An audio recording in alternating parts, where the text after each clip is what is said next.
this can't be right. Zen, confirm that this is an accurate selection, please. Confirmed. That's extraordinary. Oh, hello everyone. Sorry, no time for a proper introduction today. You see, Zen has already made today's selection, and it's a bit of an odd choice considering that last week we had the man from the Navy. This week we have the man who came back. Presumably not from the Navy, but let's find out. Here's UFO. Affirmative.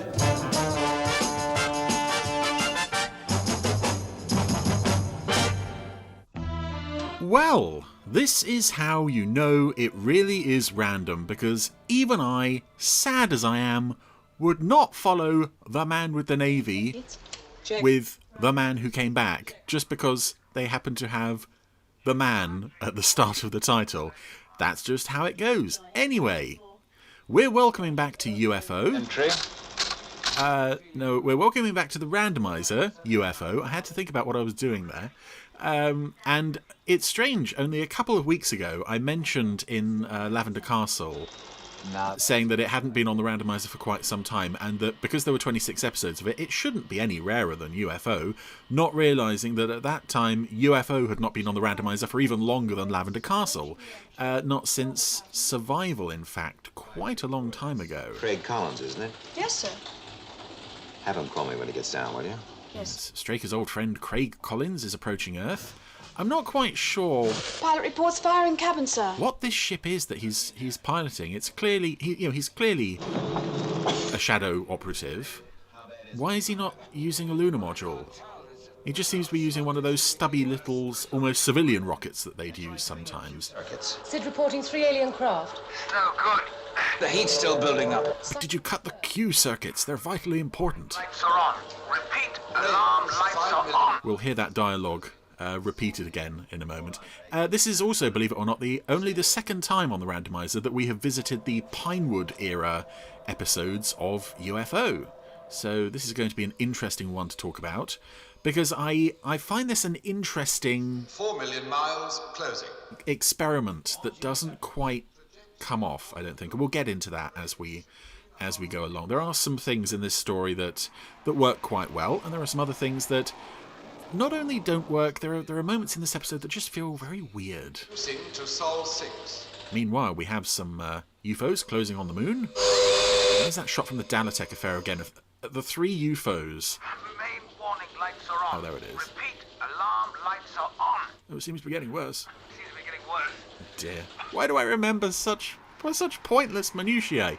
Yeah, that shot from... Here it is again! Here it is again! The 3 UFOs passing by the camera, and one of them dropping the probe from the Dalatech affair. Uh-oh. One UFO has changed trajectory. It has indeed. Do you know where it's going? Predicted target, this satellite. Well, bother. And this is a rare sighting. 330. Colonel Lake on Moonbase, and of course, being a woman, she has to wear the Moonbase uniform and purple wig. Only time we see her in the purple wig in the series. Oh, I do like this build-up, even though we don't really see the Interceptor pilot. Even we don't know who's on the UFO. Obviously, there's very little going on the human side here, but seeing the UFO hit Sid, it is quite upsetting. And then he's... Oh, I like Sid. I tend to look at Sid as a character. The voice does just so much to reinforce the idea that Sid is a character. Anyway, he's been damaged, and he's now adrift. Oh no. Good morning, Miss Holland. Good morning, Mr. Straker. Ah yes, Miss Holland. A 2-episode replacement for Miss Eland, because... Norma Ronald was pregnant at the time. She couldn't do this episode, and I think The Cat with 10 Lives was the other one that Lois Maxwell was in, and she's a nice replacement. You wouldn't want to lose Miss Eland forever, but yeah, Lois Maxwell surprisingly fits quite well into the world of this show. Just instantly. Miss Holland. See, she's even going to get in trouble with Straker. That's how she knows she's in the club. This file transferred to the morgue weeks ago. Why is it still here? Well, sir, it isn't certain. You know as well as I do that space personnel are presumed dead 48 hours after failure to re-enter. But it just... Miss Holland, Craig Collins was one of my closest friends. He wasn't at my wedding, and I've never mentioned him before, but... But we have enough to worry about without trying to keep the dead alive. Now, please, just get it out of here. He was a very close friend.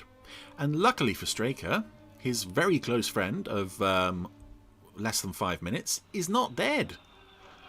He's here signalling to Sky... I can't make out the markings on that. He's got a very long beard. Look, let's get this straight before he gets here. He is my friend. We do go back a long way. Stop talking about it. Now, he's on the project. All I'm saying is that Craig Collins and I... Look, your personal feelings for him are your own problem. Just because you were married to him for several years, For all you are. But when it comes to Sid's engineering, Craig is God, okay? This is the first of several issues I have with this episode. Firstly, we have not only one, but two new characters, guest characters, in Craig Collins and Colonel John Gray. Good to see anybody after 8 weeks. And it's not the fact that we have guest characters. That's fine. We've even had guest characters in SHADO before. But the fact that they are so clearly major parts of the SHADO command structure... I lost consciousness on re-entry. Where have they been all this time? Where have they been for the rest of the series? Sea. We went smash into the sea and... Well, answer is nowhere. Non-existence. Because it's only this story that requires them to be here. And I do find that is... Colonel Gray, thank you. quite an interesting, but also unhelpful element of this episode. Well, you heard what happened, Craig. I had no choice. Yeah, I would have done exactly the same. I would have sent your file to the morgue too. What is Straker apologising for here? And this is an interesting moment. Right, in that moment, Collins is alone in Straker's office with Straker. Remember that later. For subsequent developments in the episode, nothing else need happen in this episode after that moment. From Collins' point of view, the story could have ended there. We'll come back to that. Mr. Attentive. We'll come back to several things here. I should start keeping a list, really, of stuff I have to come back to with this. Yes, they are... Between the two of them, they are spearheading the mission to repair Sid, because not only is Craig Collins one of Ed Straker's closest friends, he also helped build Sid. Hi, Nina. Good to see you back, Craig. Thank you. I don't know who you are, but thank you. Not with you tigers around. Oh, dear. And here we go on number 2 of the strange elements of this episode. Craig. Collins has walked in on Colonel Lake and Paul having a bit of a... Well, it takes more than a little barbecue. On the surface, it looks to be a fairly romantic moment. He's got his arm round her. I just don't know what came over me. What's going on there? Again, who knows? Nice to see you again. I'm glad that you've been keeping an eye on things for me while I've been away. Well, I can't say I know what you mean. Of course you do. This is, and I suppose, a lot of what I'm going to say are the flaws with this episode. Some people can say, oh, I can believe this stuff building up off screen over time. And it doesn't matter that a relationship between Lake and Foster is only mentioned in this one episode and then never again. But, it's inconsistent within the idea of this as a television series. Again, we will get back to that. Because now Collins and Virginia have a bit of catching up to do. See. For they too were involved. I don't feel guilty, Craig. I cried a little when I thought you were dead. After a while, I stopped crying. People do. Yes, they do. And we weren't exactly Romeo and Juliet. I'm unclear, actually, on how much time is supposed to have elapsed between Collins going missing and Collins turning up again. It must have been mentioned. I've probably waffled over it. I mean, you make it very hard for a man. All he wants to say is no hard feelings. I'm sorry. If that's what you're really trying to say. And a fun fact, a fab fact, actually, about Wanda Ventham, because this is only the second Wanda Ventham episode that I've covered on the Randomiser. Oh no, third, I suppose, with Identified and Mindbender. You may not know this. It's a very rarely known fact. But she is actually Benedict Cumberbatch's mother. And also, did you know that Benedict Cumberbatch's mother is Wanda Ventham? I did. You mean? But everybody keeps mentioning it. Every time a picture of Wanda Ventham from UFO or even anything appears online, oh, guess whose mother she is? Guess who her son is? Did you know? Did you know she's Benedict Cumberbatch? Yes! For once and for all, shut up! Shut up about Benedict blimmin' Cumberbatch! We know! You're not making an interesting fact. It's just, we know! And she's a talented performer with a career in her own right. It's so... I'm just putting it out there. I am fed up of hearing about Benedict Cumberbatch is Wanda Bentham's son. That's a little-known fact. You didn't leave the jungle. You brought it back with you. Anyway, I'm glad I've got that off my chest now.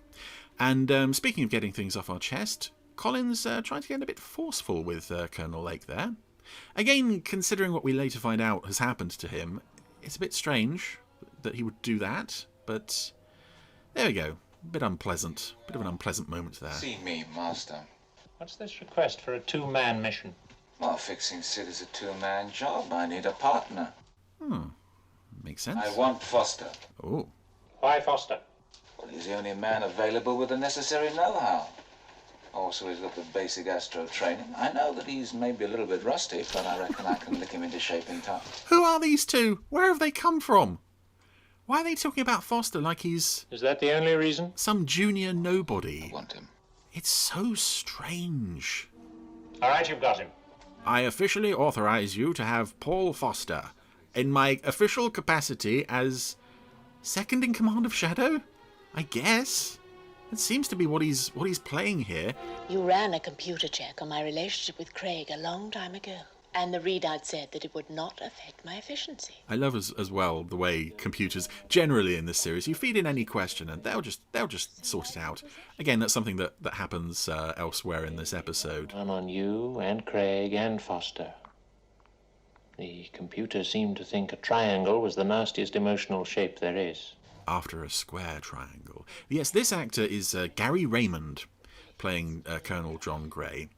And I think we've covered on a fab fact before that he got the role in this episode. He was up for the role of SHADO's new second in command, replacing George Sewell as Alec Freeman. It came down to between him and Wanda Bentham, and they went with Wanda Bentham. And they cast Gary Raymond in this episode as a consolation prize anyway, which is a lovely idea, but I do feel it works against the credibility of the story. To have this guy who, I mean, I joked about it just then, but he is essentially playing second in command of SHADO for this one and only story. He's appeared from nowhere, and ultimately he's going to go nowhere. Having a guest character is one thing, parachuting in this incredibly important character... Good enough, old man! And then not doing anything else with him is so strange. I love the sentiment of, let's reward this guy who I guess did a good audition, but ultimately I do feel it works against the story. 200. Manual control. But that's nothing against Gary Raymond's performance. Is Ginny in there, darling? Yes, she is.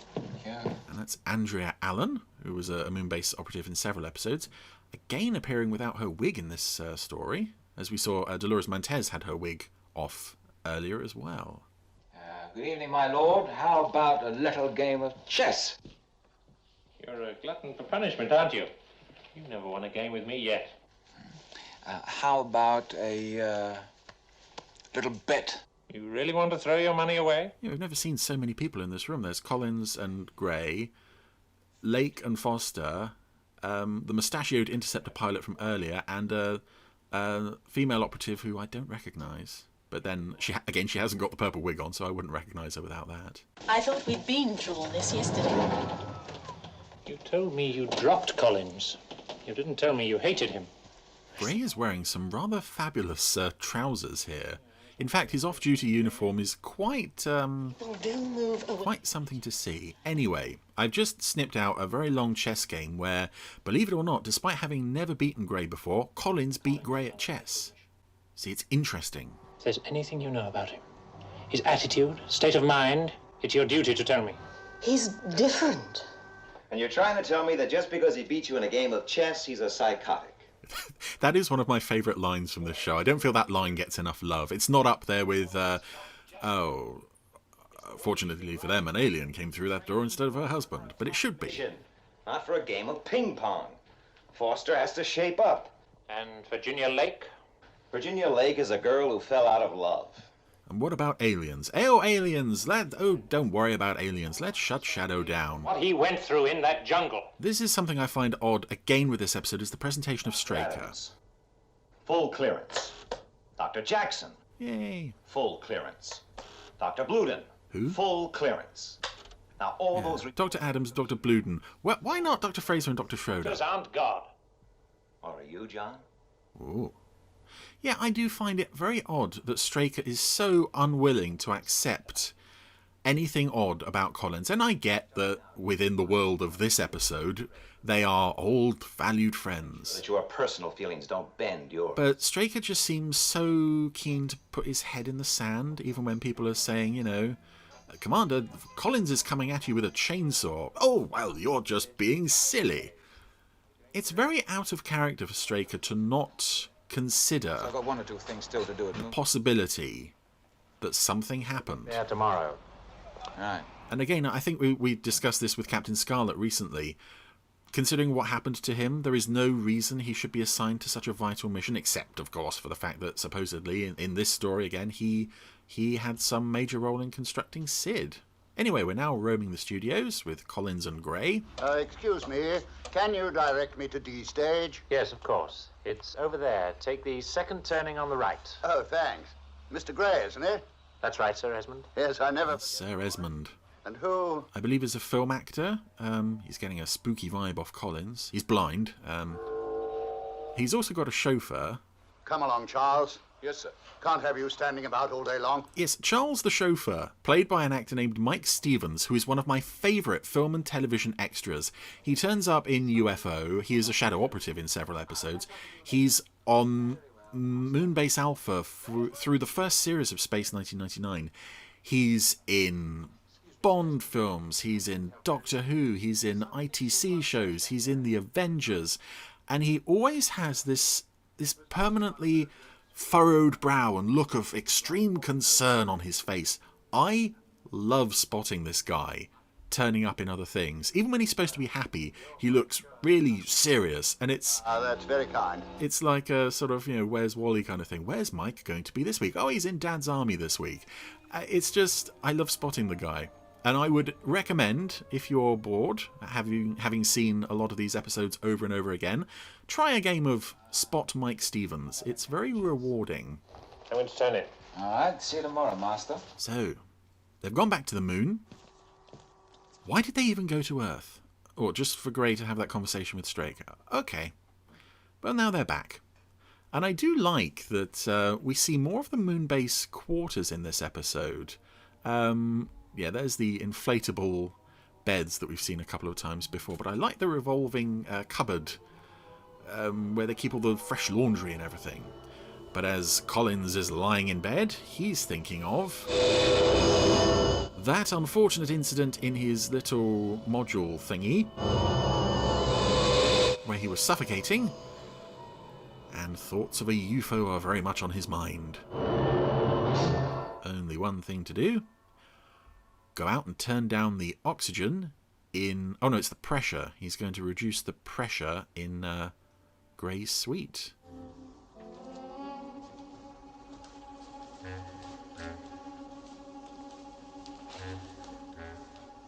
To the strains of reused Thunderbirds music. So while this is going on, I may as well bring it back to something I was alluding to at the beginning. One of the things that I think undermines this episode, and I really don't want to be down on this episode, because I like that it's trying something different. I don't dislike this one by any means, and as it's one of the Pinewood episodes, I still feel this is stronger than a lot of the ones that were filmed at Borehamwood. But I think what undermines this is that you have a character that we have never seen before, who is convinced that another character we have never seen before is acting out of character, and meanwhile, all of the characters that we have seen before, Straker, Lake, and Foster, are all acting out of character. Oh, it's just so weird. I'm not aware of any other Anderson episode, really, that feels like it's taking place in a slightly alternate universe to the one, well, I suppose aside from the whole second series of Space 1999. It just feels like it's slightly... You know, we're slightly off universe here. This guy is second in command of SHADO. Presumably has been for quite some time. No one's ever mentioned him.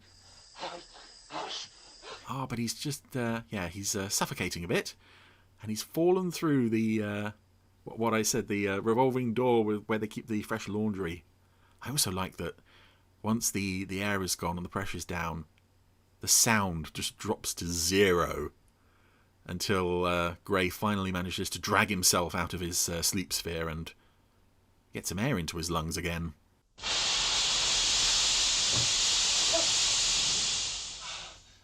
It's very clever. And of course, Gray being Gray, he's naturally going to think that this is all the fault of one man, especially once he notices that the air gauge has been tampered with. And if ever there was a time for more recycled Thunderbirds music, this is definitely it. But of course, Gray is going to find that Collins has apparently slept all the way through this on his transparent inflatable Lilo that all Shadow operatives lie on when they're on the moon. I would have to assume that that creates some issue with dribble. A lot of people dribble while they sleep. I would like to know how that works on a plastic Lilo. Trace for him if it's urgent. But just be careful, John. Their personal feelings don't bend yours. Shall I put out a trace for him, sir? I love to imagine what Aisha's thinking. Gray asks her where Straker is. She says she can put out a call, and Gray sort of looks off into the distance. What's she thinking at the other end? Anyway, we're now halfway through the episode, and something is about to happen. I think I visualise a glass case with the words, "In case of emergency, break glass for emergency Dr. Jackson." And here he is. He's come to liven the episode up. Central computers, please. Although even he is quite slow on the uptake with what he's found. 122. They stop at 20.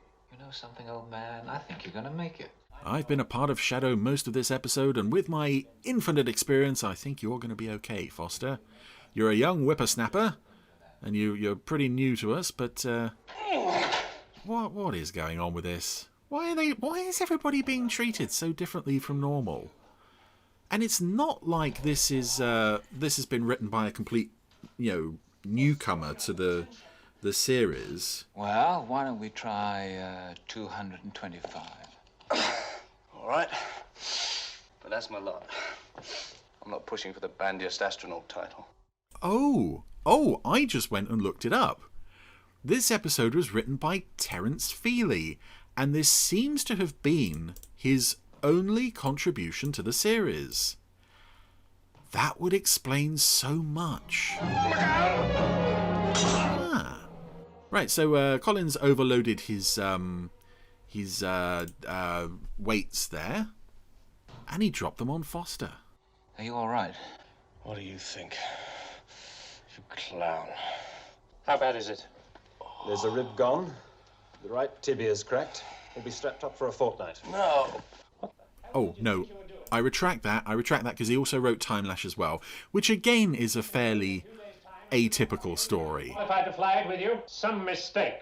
And one which doesn't really rely on much knowledge of the Shadow organization. So, yeah, I retract that statement, but I still stand by the fact that it must be an unfamiliarity with the show.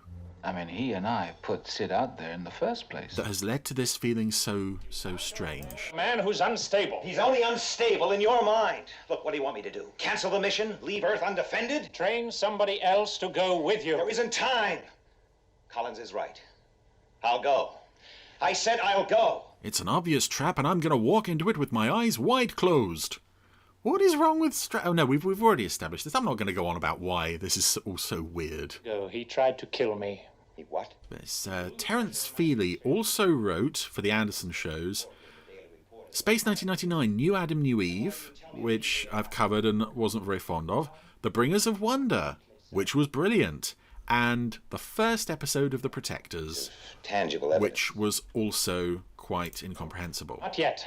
And there's a line from Straker that I like, because I think it recurs in several other stories. You have one piece of tangible evidence. I love the way Ed Bishop says that. I have a feeling he says it in another episode. You'll have to look after things while I'm gone. Alec Freeman has a similar line in Court Martial. I suggest you do the same thing here. Oh, trusted and faithful second in command of Shadow that you are. Yes, I wonder, am I alone in my feelings of just this episode being so weird and out of the norm in the way it presents the personnel? Say, Craig, what is it with you and him? Oh, I don't know. It's sort of, chemical. Just one of those things. Yes, so it's now going to be Collins and Straker on the Rescue Fix Sid mission. Looked in Collins' clearance tests. And Gray's gone to check with Jackson. He passed all the regulation tests perfectly. All the regulation tests? I love this. Yeah? Are there any others? It's like we're visiting Dr. Jackson's Chamber of Horrors. What? I've been pursuing a line of research. Nothing official.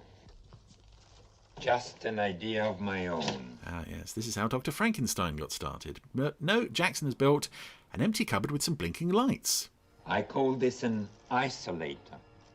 What does it do? Well, have a guess. It cuts you off from all outside influences. Sound, heat, light, microwaves, even cosmic rays. Brilliant lighting on Jackson I here. wanted to study the effect on the brain of a total absence of stimuli. You could just show them an episode of Friends. One of the things I do is record the brain's electrical patterns both inside and outside this cabinet. Yes, Jackson has taken to putting people in this cabinet. This is an unofficial experiment. He's told no one about this. And I have to assume it's just one of many interesting side experiments that the good doctor has on the go. He's got an agreement with Straker. Straker doesn't ask questions. It's just, let Jackson do his job and he can have his side projects. Isolator, that's the button inside. Now, I'm going to show you Collins. Yes, Jackson has also been recording his colleagues' brainwaves. Outside the isolator, that's Collins inside. And inside, he's absolutely brain dead. What's your conclusion? It's too early to have one. I've got... He's absolutely flatlined, and Jackson's like, well, I don't know, it could mean anything. I'm not supposed to have built this machine in the first place. Anyone else about this? There's nothing to tell. There's nothing weird. It's a purely unofficial experiment. When do you expect your computer analysis? It's not as creepy as some of the other experiments I've got on the go. If I'm not at home, I'll be at Collins' apartment. Oh, where's that? Yeah, it's so strange Jackson has found that Collins is brain dead. He's not reported it. He's somehow let him go back on duty and is only just now discovering this. What is going on with everybody this week? Oh, it's brilliant. I love it. The more this goes on, the more screwed up it gets, and I just love it. Master, please enter. I'm afraid I can't spare you much time. Ed and I are flying off to the Cape in an hour. Yes, we're now at Collins's apartment, and it looks very nice. I suspect this may be a reuse of the set, an apartment set from the Psycho Bombs.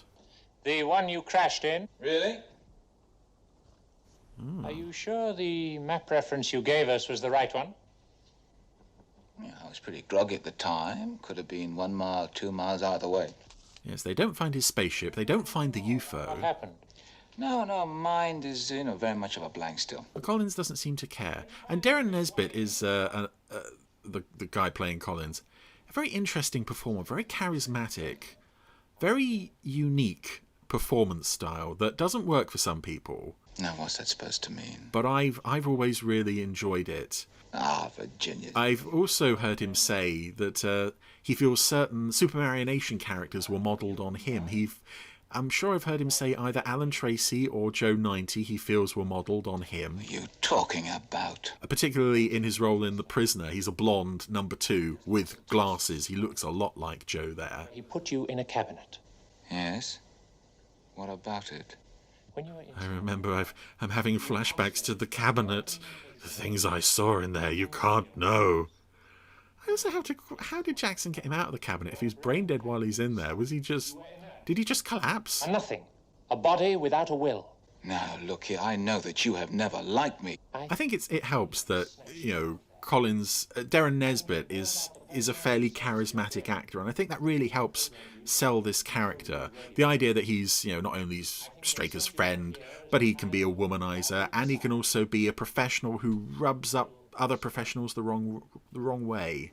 But there it is. No, if that is really the case... Gray has accused Collins of being reprogrammed and sent back to kill Straker. Reason with a robot.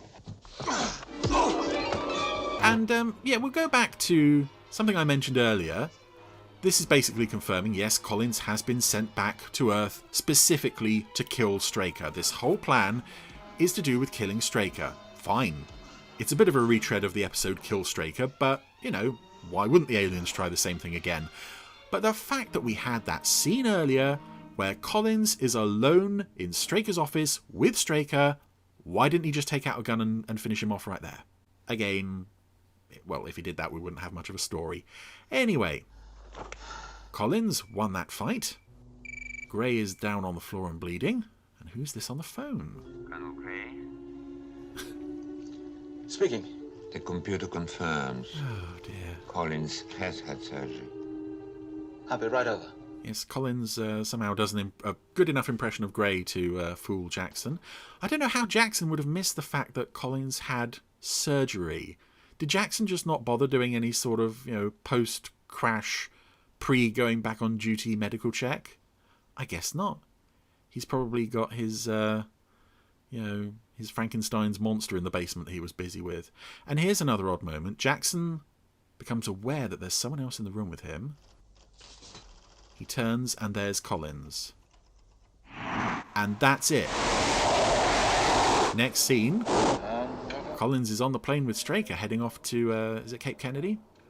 So we don't know in this story what happened to Jackson. In the script, he is given a serum to help him forget recent events. I don't know what you'd call that.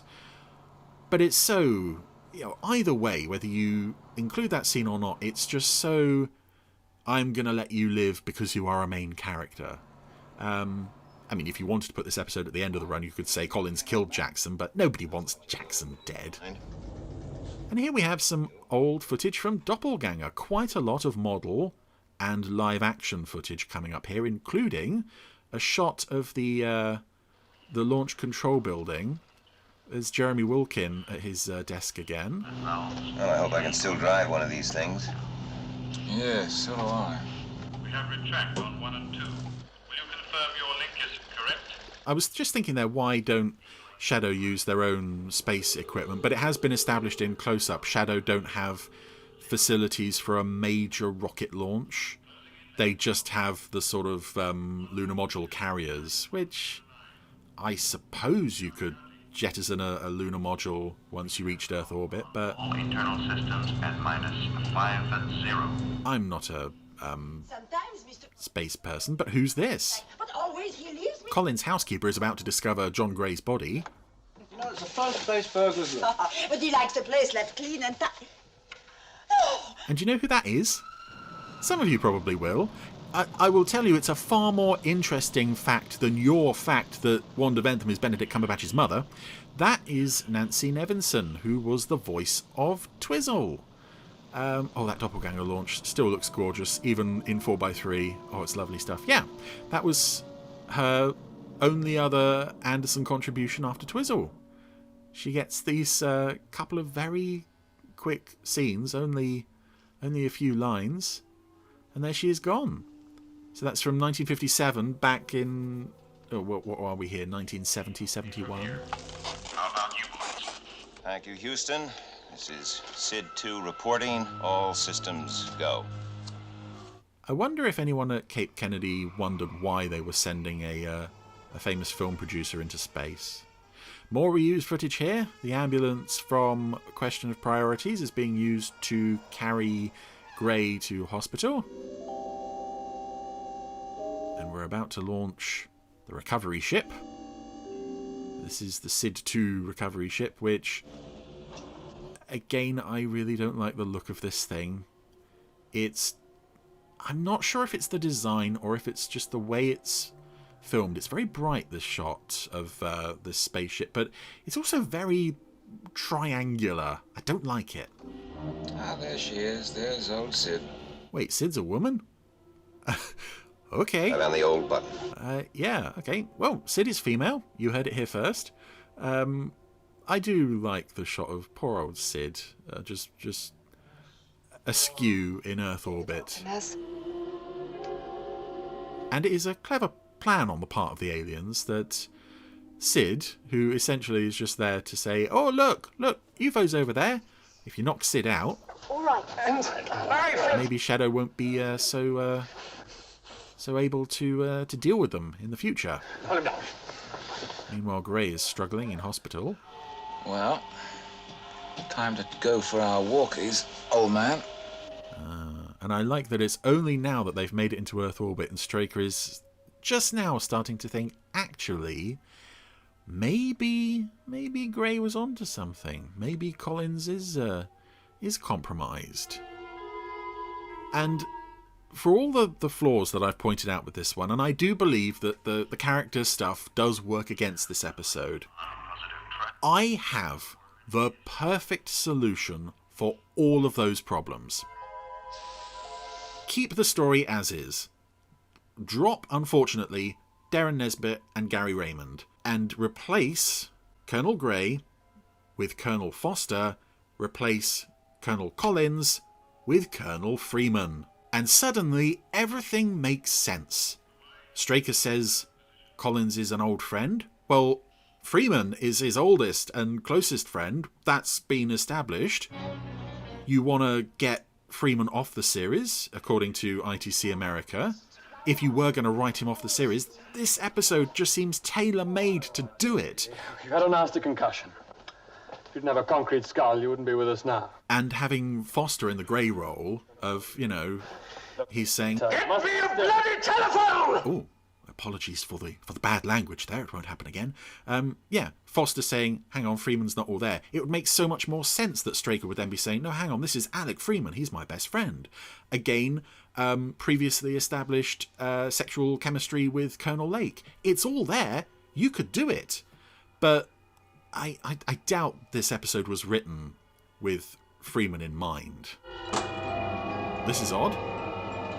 Yes, Grey has told the Doctor to call Shadow to report the fact that Collins is going to kill Straker. And who answers the phone? Foster. Foster, who was established in about 10 minutes ago that he was going to be strapped down in bed for about 3 weeks. He's up and fine. But yeah. Commander, Collins. Collins is going to kill you. Well, no, Paul, I don't think... It's only at the very last minute Straker actually bothers to listen to anybody. So Grey was right. And I thought he was wrong. Yeah, but again, just imagine this scene, imagine this story. Listen, Craig, you can beat this thing. The way I imagine it. Just with it being Freeman, not Collins, this would be so much more tragic, it would be so much more believable. Listen to me. It would also help having Foster in the Grey role, having previously been put in this situation himself of being brainwashed to kill Straker. Your waves. They may have your mind, Craig, but they can never get your soul. Yes. Craig, listen to me. Craig! But no, he's not there. Again, why didn't he just do this in Straker's office? I don't know. Maybe I'm being very unfair to this episode. I do apologise if this is a favourite of anybody's. As I said, it is... Come in, Commander Straker, are you... It is one I do like, but it's generally in spite of its flaws. Because I like Darren Nesbitt, and to be honest, I find it fairly enjoyable how completely out of character everybody is with this. But I think what we have here is a good but flawed episode that could have been great if they had done what we know ITC in America wanted to do: get rid of Freeman, bring George Sewell back for one story, and nothing, and kill him. A body without a will. And for the record, I wouldn't want Colonel Freeman dead, but this would seem to be an ideal way to get him off the series if you had to do it. But Ed has...